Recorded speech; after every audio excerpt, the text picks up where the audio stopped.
আসসালামু আলাইকুম। আলহামদুলিল্লাহ, অসুস্থতার মাঝে আজকে আবার একটু কাজ শুরু করলাম। তো আলহামদুলিল্লাহ, সকলের দোয়ার বরকতে এখন মোটামুটি একটু সুস্থ আছি। তো আপনারা দেখছেন যে আমাদের লাল গাভীটাকে কয়েকদিন আগে গোসল করাইছিলাম, তখন কিন্তু আমি একটু অসুস্থ ছিলাম। তো যাক, আজকে আবার মোটামুটি আলহামদুলিল্লাহ একটু সুস্থতা কারণে মোটামুটি খামারে গেলাম। যে আসলে গরুগুলোর অবস্থা খুবই খারাপ, আমাদের খাদ্য সংকট। তো সেই কারণে গরুগুলোর একটু খড়টা কম হয়, আর আমাদের যেহেতু ঘাসের জমি নেই, এখন তো মোটেই ঘাস নাই। তো হয়তো আরও 1 মাস পরে ইনশাল্লাহ মানুষের ধান কাটা হয়ে গেলে আমরা এদেরকে মানিয়ে ছেড়ে দিয়ে ফেলতে পারবো, তখন আর ঘাসের সংকট হবে না। তো অ্যাকচুয়ালি যেহেতু গরম এবং ঠান্ডা, এখন একটু আবহাওয়ার সমস্যা। তো আমরা প্রতিদিন গোসল দিতে পারি না, যেহেতু আমি নাই। আর আবহাওয়ার সমস্যা, আস্তে আস্তে করে 2 দিন 3 দিন পর পর করে আমরা গোসল দিব, যেন গরুর সমস্যা না হয়।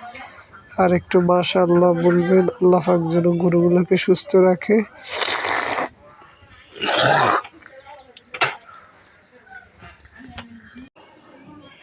তো বিশেষ করে আসলে অ্যাকচুয়ালি যেহেতু আসলে গরু, পশু পাখি এগুলো মানুষের মুখ লাগে। তো যাক, তবুও আলহামদুলিল্লাহ আমরা যেহেতু দোয়া টোয়া ফড়ে দিই, আর যেহেতু হোনারুয়ার পানি দিয়ে দিই, তো সেই জন্য আসলে আলহামদুলিল্লাহ মুখ দুষ লাগে মাঝে মাঝে, কিন্তু তারপরও যাক মোটি ঠিক আছে। তো দর্শক বন্ধুরা, আসলে একটা কথা না বললেই নয়, যেহেতু আমরা নোয়াখালীর পাশাপাশি, একবারে নোয়াখালী বললেই চলে, লক্ষ্মীপুরের শেষ সীমানায়। তো আমাদের কথাগুলো আসলে অ্যাকচুয়ালি একটু নোয়াখালীর মতোই, যা বোঝা যায় গাহিয়া। তো কেউ মনে কিছু নেবেন না। আসলে নিজের, যেহেতু আমরা যখন ইউনিভার্সিটিতে যাই তখন শুদ্ধ কথা বলি, সবাই বন্ধু বান্ধব, সেটা আলাদা। কিন্তু যখন যে আপনার এমনিতে গ্রামে থাকি, তখন গ্রামের মানুষের সাথে কথা বলতে বলতে, যেহেতু শহরে থাকা হয় না, গ্রামে থাকি, তো সেজন্য কিছু আমরা যতই চেষ্টা করি শুদ্ধ কথাটা তেমন বলা যায় না। তো যাক, ওইদিকে কথা বলবো না দর্শক বন্ধুরা। যেহেতু আমাদের এখন খ্যারের খুব অভাব, খ্যার না থাকার কারণে ঘাসও নাই। এখন শুধু খ্যার দিয়ে এবং এই কাঁচা ঘাস যদি আমরা এই ইরি ধানের আইলের পাশে দিয়ে কিছু কেটে আনি, তাইলে এই হালকা পাতলা পাইয়েরই, আর নইলে কিন্তু তেমন একটা ঘাস পাই না। যে আমি যে মিশ্রণ তৈরি করছি, এই মিশ্রণগুলো দিচ্ছি এবং খল্লি দিচ্ছি, আদার্স আর কোনো কিছু দিব না। শুধু গাভীকে বিকালে একটু বিট দিব, যেহেতু এই একই খাবার আমরা খাওয়াইতে চেষ্টা করি না। আর এগুলো যেহেতু দেশি গরু, তো এগুলো বেশিরভাগ ঘাসের উপর নির্ভরশীল। তো আসলে যেহেতু আমরা আসলে এবার বর্ষাকালে প্রচুর পরিমাণ এদেরকে ঘাস খাওয়াইছি, এত পরিমাণ আমি নৌকা দিয়ে ঘাস কাটছি, আল্লাহর দরবার শুকরিয়া, এত ঘাস অন্য কেউ খাওয়ায় নাই। আমি আমার যতটুক সাধ্য ছিল আমি আনতাম গরুর জন্য ঘাস, যতদিন ছিল মাঠে ঘাস। তো ইনশাল্লাহ আমি বলেছিলাম যে আমরা প্রায় 100 ডিসিম জমির মধ্যে ঘাস করার একটা প্ল্যান আছে। যেহেতু আসলে আমার স্বপ্ন হচ্ছে একজন টিচার হওয়ার, তো তার পাশাপাশি আমি এই গরুর ফার্মটা করেছি। যদি আল্লাহ কবুল করে আমি শিক্ষক হব, যেহেতু আমার অনার্স কমপ্লিট হয়েছে, আমি নিবন্ধন পরীক্ষা দেওয়ার চেষ্টা করব, সকলে দোয়া করবেন। তো সেই পাশাপাশি আমি চিন্তা করতেছি, আমার চাকরি না হইলেও সমস্যা নেই আলহামদুলিল্লাহ, যেহেতু আমি মসজিদে সময় দিই, আর পাশাপাশি আমার এই ফার্মটা তৈরি করেছি, এখানেই সময় দিলে আলহামদুলিল্লাহ আমার যতটুকু পরিবারের প্রয়োজন আলহামদুলিল্লাহ হয়ে যাবে ইনশাল্লাহ, আশা করি রিজিকের মালিক আল্লাহ। তো যাই হোক, তো সবচেয়ে গুরুত্বপূর্ণ বিষয়টা হচ্ছে যে আমরা যারা গরুর ফার্ম তৈরি করি, আমাদের সবচেয়ে বড় একটা বিষয় খেয়াল করতে হবে, সেটা হচ্ছে আমাদের সর্বপ্রথম ঘাসের ব্যবস্থা করতে হবে। আপনার ঘাস যদি থাকে, খাদ্যের দাম বেশি হলেও সমস্যা নাই, খেয়ার কম থাকলেও সমস্যা নাই,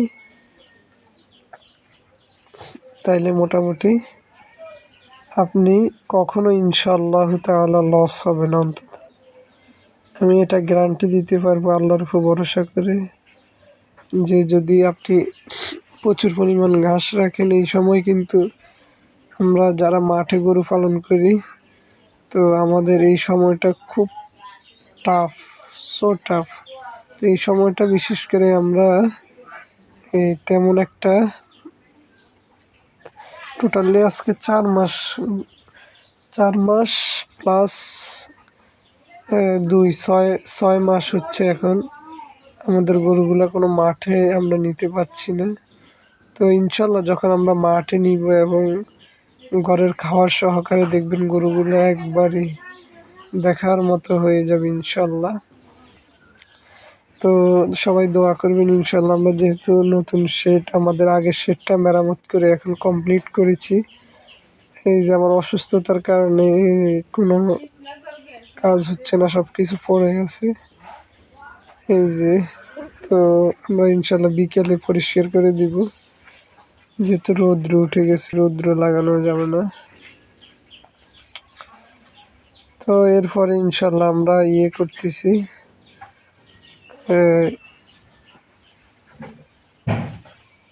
আরও 4 থেকে 5 মাস পরে ইনশাল্লাহ আমরা আমাদের ওই যে 1 নম্বর যে শেডটা আমরা মেরামত করেছি, ওখানে আমরা এই যে শুকনা গরু মোটা তাজা প্রকল্পটা শুরু করব। সকলে দোয়া করবেন ইনশাল্লাহ। আমাদের যেহেতু ঘাস নেই, এবার খড়েরও এত ব্যবস্থা নেই, তো যদি আল্লাহ চায় তো আমরা সব কিছু ব্যবস্থা করতে পারি ইনশাল্লাহ। আমরা এই প্রকল্পটা শুরু করব, আর আমাদের বায়োগ্যাস প্ল্যান্টটা আমরা ইনশাল্লাহ আগামী বছর করার চেষ্টা করব, যেহেতু সরকারিভাবে আমি ট্রেনিং দিচ্ছি। তো সেই ক্ষেত্রে সরকার যেহেতু সহায়তা করবে, তো সেজন্য আমরা চেষ্টা করব যে বায়োগ্যাসটা করার জন্য। বায়োগ্যাসটা করে ফেললে আমরা এখানে এই যে বালু দিয়ে দিব, আর উপরে তারফাল দিয়ে দিলে আমাদের বর্ষাকালে কাজ করতে কোনো অসুবিধা হবে না ইনশাল্লাহ তাআলা। তো যাক, আলহামদুলিল্লাহ, সকলের দোয়ায় আল্লাহ পাক এই পর্যন্ত এনেছে। আর আমার পাগলি গাভীর বাছুরটা আসলে এই বাছুরটা আসলে অ্যাকচুয়ালি এই পিছনের পাড়ে পুরো ল্যাম্পি ধরছে। তো সকালে একটু দোয়া করবেন আল্লাহ যেন আমার এই বাচ্চাটা আর ওই লাল বাচ্চাটা, দুটোটাই লাল, দুটোকে আল্লাহ যেন সুস্থ করে দেয়। আর আমাদের সবার জন্য দোয়া করবেন, আমরাও সবার জন্য দোয়া করি। আল্লাহ রাব্বুল আলামিন সবাইকে যেন সুস্থ সবল রাখে। আর গরু পালনে অবশ্যই আমাদের যে ভুলগুলা, কেউ বাজে কমেন্ট করবেন না আশা করি।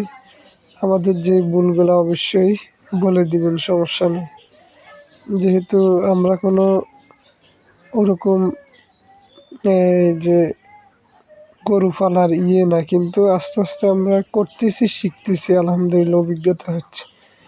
আমার গরুগুলো এখন একটু শুকনা হচ্ছে এই কারণে, যেহেতু আমাদের ঘাস নেই। এগুলো সব হলো মাঠে পালার গরু।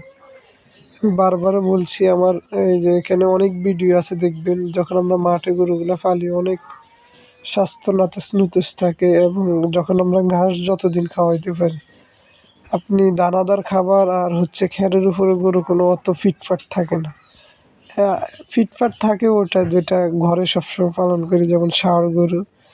আর আমরা যেমন গাভী, এগুলা আমরা বেশি যদি খাবার দিই তাহলে এগুলা বীজ নষ্ট হয়ে যাবে, যেহেতু এগুলাকে আমরা গাভী বানাই। তো যারা আসলে অ্যাকচুয়ালি দেশি গরু দিয়ে প্রজনন করেন এবং যারা বাচ্চা উৎপাদন করেন, তারা জানে যে এদেরকে অত বেশি খাওয়াইলে চর্বি হয়ে যাবে। তো যাক, অবশ্যই আমরা আমাদের মতো করে করতেছি। আমি আমার নিজের অভিজ্ঞতাগুলো আপনাদের মাঝে তুলে ধরি, যা থেকে আপনারা শিখতে পারেন। আসলে একটা গরুর খামারে কত পরিমাণ যে পরিশ্রম করতে হয় যেটা বলার বাহিরে। 3 ঘন্টা 4 ঘন্টা কাজ করি, মানে দেখা যায় অন্য যারা নতুন তারা করলে সারাদিন করতে হবে। যেহেতু আমরা করতে করতে অভিজ্ঞতা হয়ে গিয়েছে, আমাদের অত সময় লাগে না। আমরা সিস্টেম বুঝি কীভাবে দ্রুত কাজ শেষ করা যায়। তো যাই হোক, যারা আমাদের প্রবাসী ভাইয়েরা অনেকে খামার করার জন্য ইচ্ছুক, তো যে বিষয়টা যে সমস্যায় আমরা এখন পড়েছি সেটা হচ্ছে ঘাস এবং খড়ের খুবই সংকট।